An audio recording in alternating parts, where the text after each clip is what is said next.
आज national income and related aggregates के नए टॉपिक के बारे में बात करते हैं। अभी तक हमने जीडीपी और उसके दो टाइप रियल जीडीपी और नॉमिनल जीडीपी पढ़े और उनका कन्वर्जन पढ़ा। इसके बाद नया टॉपिक है जीडीपी डिफ्लेटर। इसी जीडीपी डिफ्लेटर को प्राइस इंडेक्स कहते हैं, जो मैंने लास्ट वीडियो में आपको एग्जांपल के रूप में कैलकुलेट करना बताया था। तो it is a measure the average change in the price level of all goods and services that constitute GDP.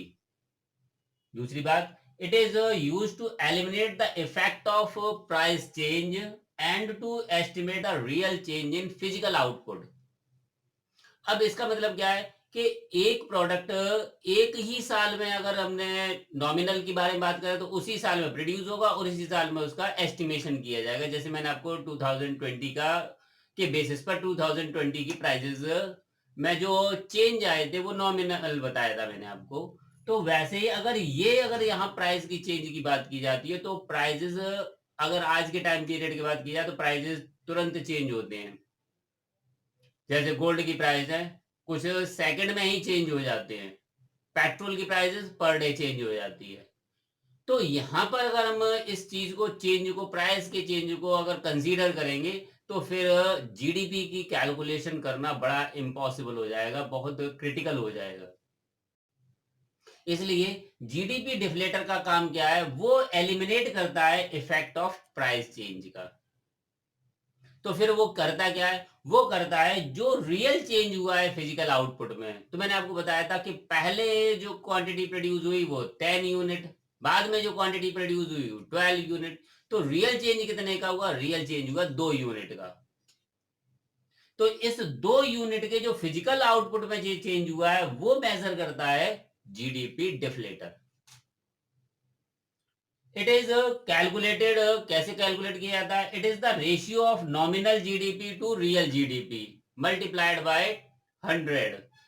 Formula देख लेते हैं। GDP deflator equals to nominal GDP upon real GDP into 100।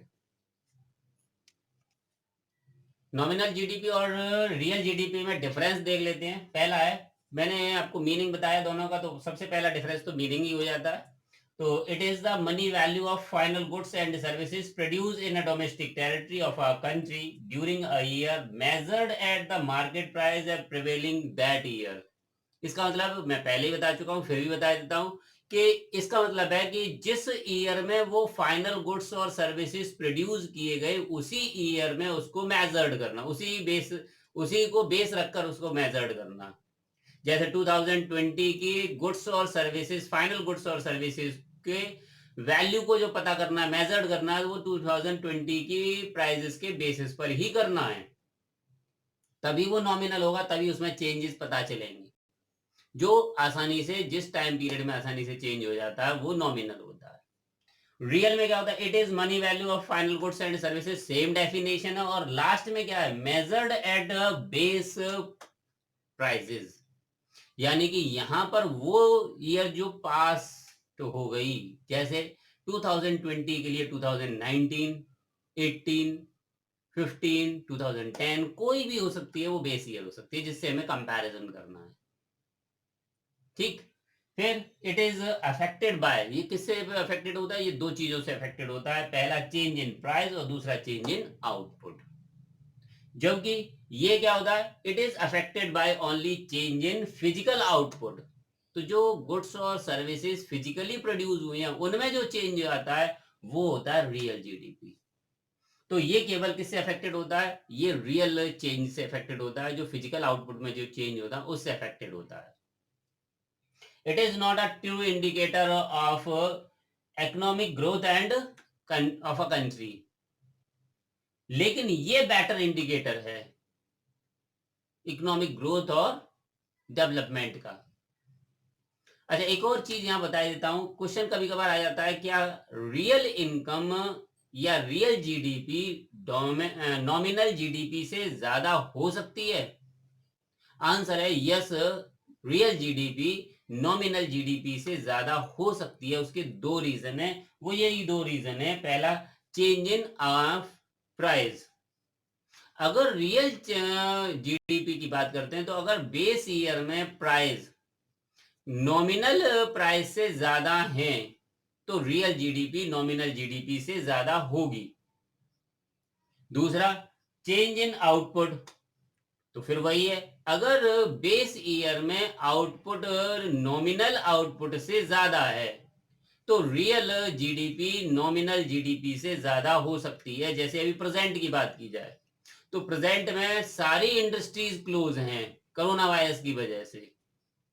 अब इस time period में production हो नहीं रहा, तो 2019 में जो प्रोडक्शन हुआ था वो जो 2020 में प्रोडक्शन नहीं हो रहा, इस वजह से 2020 का प्रोडक्शन लेवल कम हो जाएगा और 2019 का प्रोडक्शन लेवल ज्यादा हो जाएगा। इसलिए रियल जीडीपी नॉमिनल जीडीपी से ज्यादा होगी। क्लियर? तो नेक्स्ट टॉपिक है conversion of nominal to real GDP. वो कैसे कन्वर्ट करेंगे? It is done with the help of price index. Price index क्या होता है? It is an index number that shows the change in price level between two different periods. तो जो price दो different different time periods में change हुआ है उस टाइम को बोलते हैं, उस टाइम पीरियड में जो चेंजेस हुआ है प्राइस लेवल में, वो प्राइस लेवल के चेंजेस को बोलते हैं प्राइस इंडेक्स। आपने 11th में इंडेक्स नंबर पढ़े थे, वहां पर ये प्राइस इंडेक्स आपने पढ़ा था। तो वहां दो ईयर थे, एक करंट ईयर और एक बेस ईयर।